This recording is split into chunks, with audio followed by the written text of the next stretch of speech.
So we're going to now move on to the fashion system, which was Barthes' work in 1967.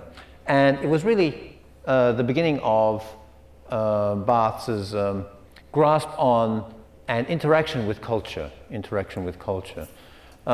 took the idea of semiology and employed it to somehow affect change in the cultural industry, or the fashion industry, as it were, because this book is directly related to fashion, yet indirectly related to the rest of the cultural industry and the cultural sector, predicated on the notions and ideologies of the bourgeoisie. The fashion system was published in 1967. It was a description of that in the fashion world. In the fashion world, discourse is loaded with idealistic bourgeois emphasis. So the fashion world is really predicated on, according to Roland Barthes, predicated on the notions and ideologies and political agendas of the bourgeoisie.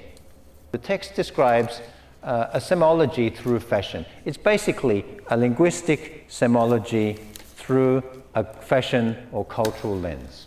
Yet the emphasis isn't just fashion, it's culture in general. And I guess the political agenda of the bourgeoisie, which is what his focus was on, it observes the translation of clothing into language, and how language and verbal discourse or linguistic discourse really shapes our notions of fashion, or the linguistic discourse of the bourgeoisie. It's a structural analysis of the descriptions of women's clothing by writers about fashion. So yes, he does look at writers of fashion writers, and he takes that writing, those texts, and he employs structural analysis to describe women's clothing. Sometimes even clothing in general. Not necessarily always women's clothing, and it does extend to clothing in general, because fashion, fashion is for everybody, and frequently unisex, not always for either one of the sexes. It's frequently unisex. And the frameworks of fashion are definitely unisex. Roland Barthes tells us that man is doomed. Man is doomed to articulated language, and this is very relevant to fashion and the fashion industry, and without discourse, there is no fashion. Roland Barthes tells us that without discourse, without the symbolism of discourse, there is no fashion. Fashion cannot exist without a certain discourse. It is discourse which creates fashion. It is the symbolism, the semiology of discourse that creates fashion. So it is either the author who creates this discourse, or the interpretation, the denotation, or the connotation of the audience which creates fashion. Which means, by what we've seen, according to what we've seen, that because of the infinite semiosis and the ever-changing world of the symbol or the sign, fashion can also change. It can appear and disappear, and hence the very, very fast-changing world of fashion. Pollution or distortion in fashion, and of fashion semiotics, and these occur verbally. So the way in which we frame our speech influences very strongly, the distortion of fashion. And fashion is defined by, as we said before, the infinite variation of a single tautology. So basically what he's telling us is that we get a single word or a single descriptive element of fashion, and there's an infinite variation of this single tautology. So it doesn't have to be much, and in fact, as we'll see later, there isn't much in fashion discourse. It's a very, very simple, very, very simple. In fact, the literariness of fashion discourse is minimal according to Barthes. There's nothing there. And that's the whole downfall of fashion discourse, the literariness or the literary quality of fashion discourse, the semiotic depth of the literariness of fashion discourse is minimal. But it's an infinite variation. Fashion is a kind of machine, says Roland Barthes, for maintaining meaning without ever fixing it. But it's an infinite variation. It keeps changing because it cannot stand still because of the emptiness or the shallowness of fashion discourse. In order for it to work, it becomes immediately naturalized. Naturalized as in, it's there for you, it's good for you. And how did the bourgeoisie do it? Well, remember we spoke a little about the fact that they homogenize society. They exclude the other. They homogenize the us, the in-group, and that way they naturalize society. Okay. So fashion discourse becomes immediately naturalized. It becomes naturalized, becomes correct for society, any society, as governed by the bourgeoisie. And this is regardless of the interchangeability of labels. So fashion discourse and fashion changes, but it's always naturalized. So I'm going to now read a text by Roland Barthes, and it's quite a long one. So I will read the text in full. Roland Barthes tells us that he identifies economics as underlying to the luxuriant prose of the fashion magazine. It's calculating. Industrial society is obliged to form consumers who don't calculate. If clothing's producers and consumers had the same consciousness, clothing would be bought at the very slow rate of dilapidation. So in order to produce consumers who continuously consume fashion with its meaninglessness, it's only meaningful, remember, it's only meaningful because of the discourse. Without the discourse, fashion is meaningless. It identifies economics as underlying to the prose of fashion and in the fashion magazine. He also tells us that if the producers of clothing and the consumers had the same consciousness, this would slow down the production and sale of clothing right down to its dilapidation. So fashion text, says Roland Barthes. What is fashion text? Well, it's many things. He tells us, first of all, it's a technique for opening the invisible. Okay. There's nothing there, it's invisible, but fashion text actually opens it up. He's telling us that fashion actually is nothing, but then we have a text and it opens up the invisible, what isn't there. He tells us that fashion text is actually least literary when dealing with the garment itself. Fashion text doesn't have much at all. It has a shallowness that's evident when we analyze fashion text. He says that fashion text reserves the luxury of connotation for the world. So it doesn't have much, but it gives the world space. It gives the people, the audience, space to continuously, infinitely develop new connotations, so to extend the lifespan, possibly infinitely, of fashion. Its image can be reproduced in every sense of the word, so to renew its lifespan. Because the text feels guilty of its own futility. It cannot substantiate its cause, its requirement, so it continuously offers the audience the ability to reconnote, extend the connotation process in this infinite semiosis, as Charles Sanders Peirce had told us, is infinite semiosis. And it opposes the guilt with an insistent rhetoric of naturalizing the fashion and, of course, through the fashion discourse. Roland Barthes tells us that fashion discourse, fashion text, is itself without substance. Now we're going to move to something that is considered by many to be Barthes' most important and significant work in all his years. And it's something that he really moved on to the second half of his career and increasingly extended on it, like all theoreticians do. But he based a lot of his later work on this idea and experimented with it while extending on it. And I refer to the concept of neutrality. Neutrality. Within this is his work, Death of the Author. And of course, Barthes is famous for his idea of death of the author and what it entails and what it encapsulates. And we're going to describe this now. Barthes was a traveler, and he did travel to Japan. He traveled to Japan.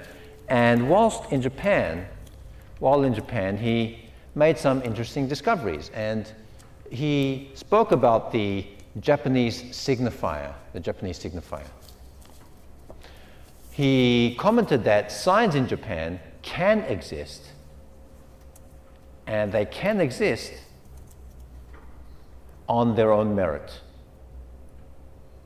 Okay, retaining only significance imbued by signifiers. So he found that very interesting, that signs can exist on their own merit, the rigidity of the Japanese sign. He produced the work, The Death of the Author, in 1968. And this was just a year following the fashion discourse that he produced. And he found this very interesting, that the Japanese text differs so significantly to the French mythology, the French bourgeoisie mythology. In The Death of the Author, he said, the notion of the author, or the authorial authority in his work, The Death of the Author, in the criticism of a literary text becomes a forced projection of the ultimate meaning of the text. Meaning that the author is somehow coercing, or at most forcing, at least coercing, or at most forcing the audience to read a text in a certain way. That was the original idea of the author. So in this way, by imagining the ultimate meaning of an intended meaning of a piece of literature, we as an audience, we infer its ultimate explanation by imagining its ultimate intended meaning. Okay, so we think of the author, and we think this is what the author means, and this is how we interpret it, and this becomes the ultimate explanation. The ultimate explanation, a transcendental description of the text. However, according to Barthes, there's a great proliferation of meaning in language. And the unknowable state of the author's mind renders such an ultimate realization, a transcendental realization, impossible. Not virtually impossible, but impossible. Okay, so this notion of the noble text is little more than a delusion more so of Western bourgeois culture, says Barthes. Because of the infinite diversity of the audience and the infinite recontextualizability of the audience and associated discourse, and the infinite process of semiosis, then the notion of the noble text is a delusion. And this delusion emerged from the Western bourgeoisie, or bourgeois culture. More so, and to put this in another way, the idea of ultimacy in literary work, ultimacy, the ultimate description, or the ultimate conclusion, or the ultimate idea, the transcendental idea, coincides with the consumability of a text, which becomes a very capitalist idea. Once it becomes, it has an ultimate purpose, it becomes consumable. It becomes an object, a finite object, which is consumable. And it is effective in a capitalist society. Something that is not consumable is not purchasable. And if it's not purchasable, then it has no purpose in capitalist society or in mercantile society. So this was Barthes' description of authorship and how it very closely connects to capitalist society and the political agenda of the bourgeoisie. He then went on to extend this framework and to tell us that there is no originating anchor of meaning in intentions of an author. In fact, the author is there as an agent, as a temporary agent. The author does produce the text, but the questions are whose text? Where does the text come from? Where does it originate? What are the influences? How and why do they originate in this author? So Barthes tells us that there's no originating anchor of meaning in the intentions of the author. So he asks then, where do these sources come from? Where are these sources? Where is this significance in literature? Where is this resource, this source of meaning or significance in literature? Where does it come from? And why are we claiming that they come from one author? So he tells us that the meaning of the author, the meaning of the text, is not from the author, but it's actively created by the reader through some kind of formal or informal, and frequently informal, textual analysis. The textual analysis just keeps going on, like a structuralist semiology in our heads. This is what Barthes tells us. There's a textual analysis that we learn to do from the age of 1, when we learn to decipher texts, all the texts around us, and to decipher the semiotics that are given to us, as Lacan would say, in a real or in a reality kind of way, which we will look at next session. And this gets transferred to everything around us, all the signs around us, the discourses, and everything else. Okay, Barthes goes on to apply this in many ways and to many different texts. And the result was reading establishing 5 major codes of determining the kinds of significance that the text has. So he produced the 5 major codes, which we quickly, very quickly, skimmed on earlier on in this talk, and we will very soon go through them again and extend on them. Through the codes, says Barthes, through the codes, he defined the story as having a capacity for a plurality of meaning. So he used these codes to actually diversify the meaning and to explain that this text is not authored.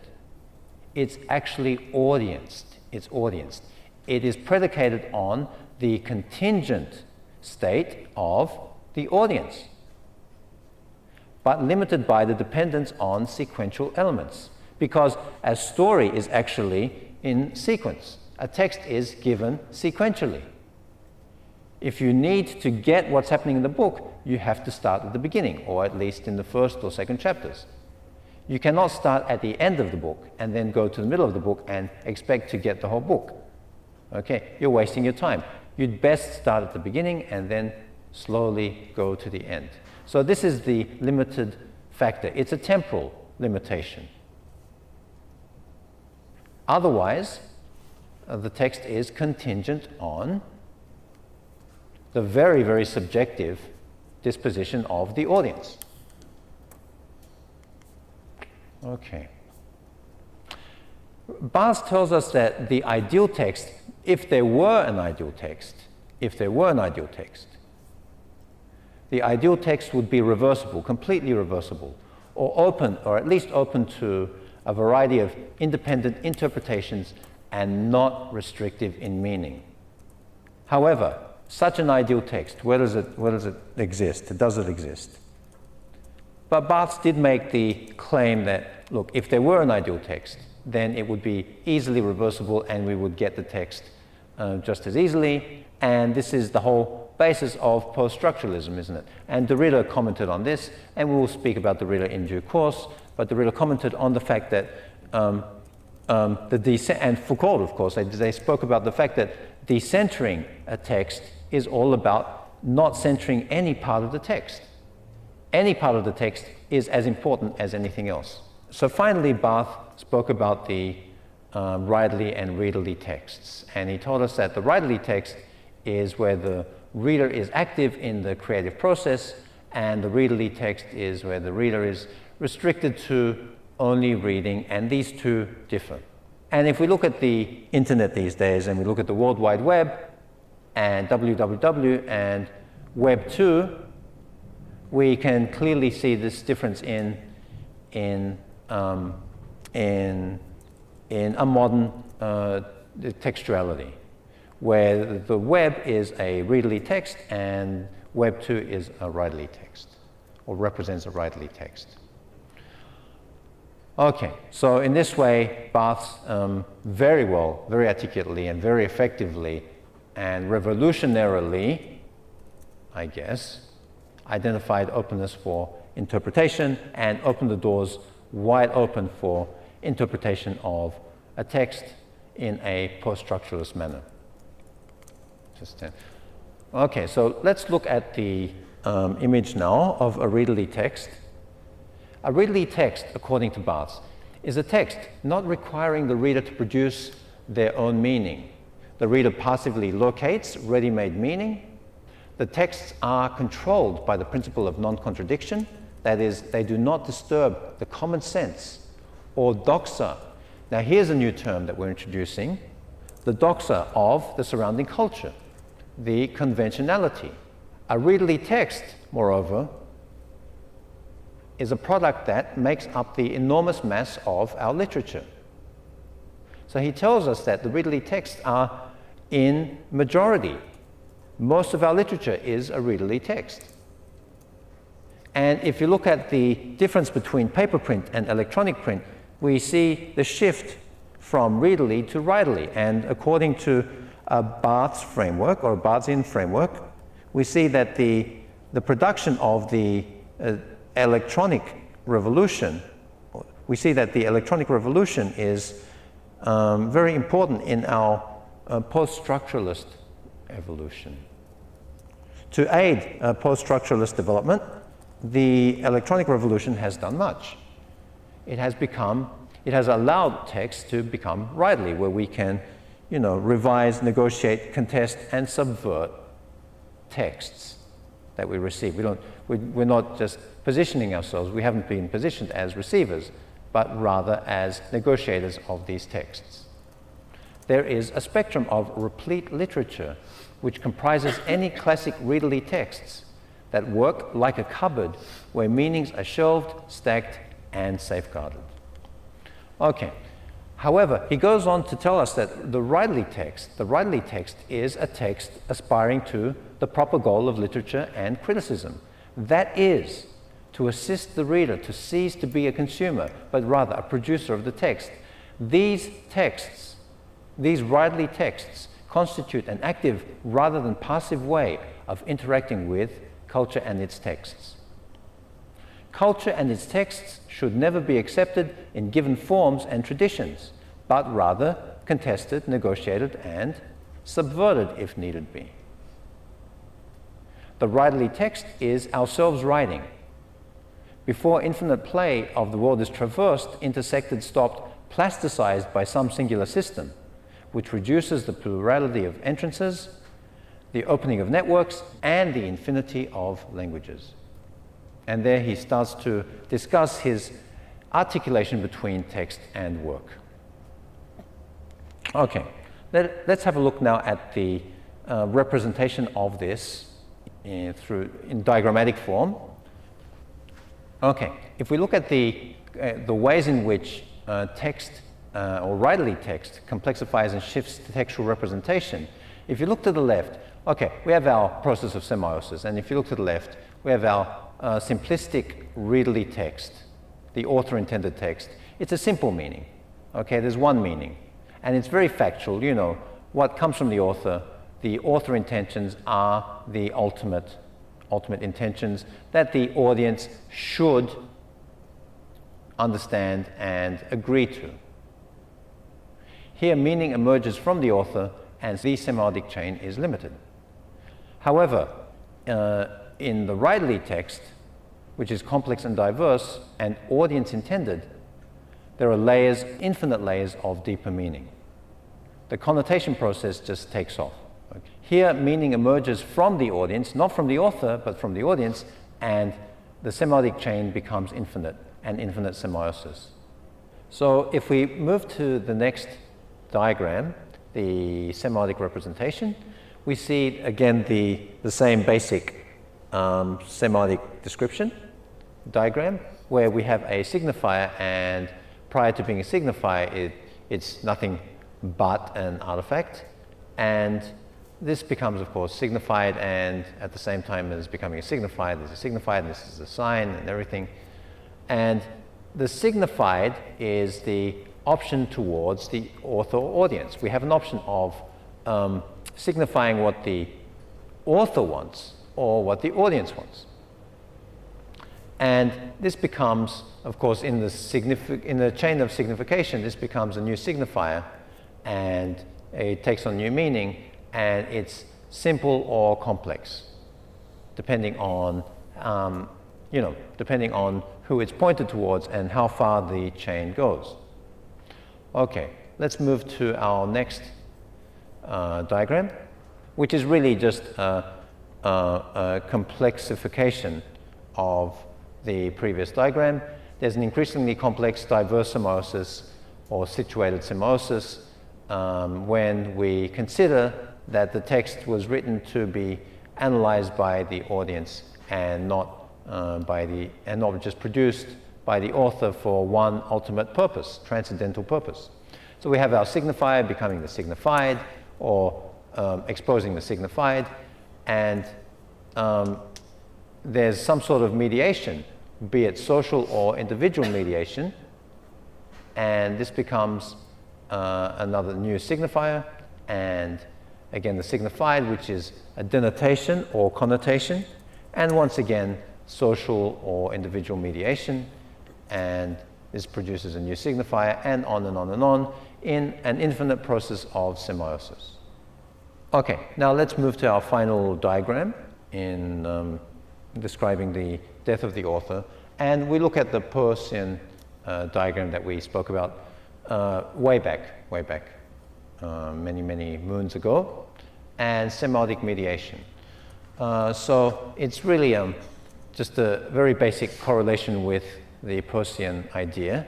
So we have our A, B, and C. Our A was the object, or the original object, the original text. C was the referent, the representation, which is a conventional representation of the object, and B, which is either a situated effect or a mediation. And this is the interpretant. So the Peircean idea, for now, is very two-dimensional, We will soon see that we can expand this to a three-dimensional object, which is very anthropological in its construction, and we'll discuss that soon.